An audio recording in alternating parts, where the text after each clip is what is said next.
Let's address the elephant in the room here. Interest rates are up. Yeah, temporary. So let's talk about it. Interest rates are up right now. They're the highest we've seen in quite some time here. Get into this a little bit. 2-1 buy down. Talk to me.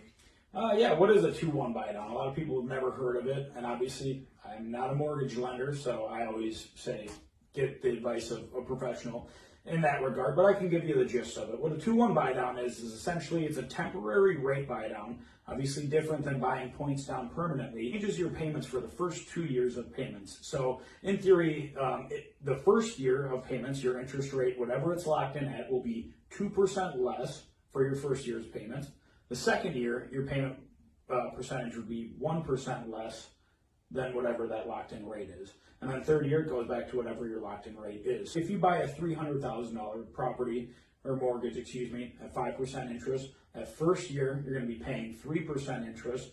So instead of that initial payment of $1,610, it would be about $1,264 a month for that first year. So that's a savings of almost $400. And then the second year, your payment would be $1,432 a month.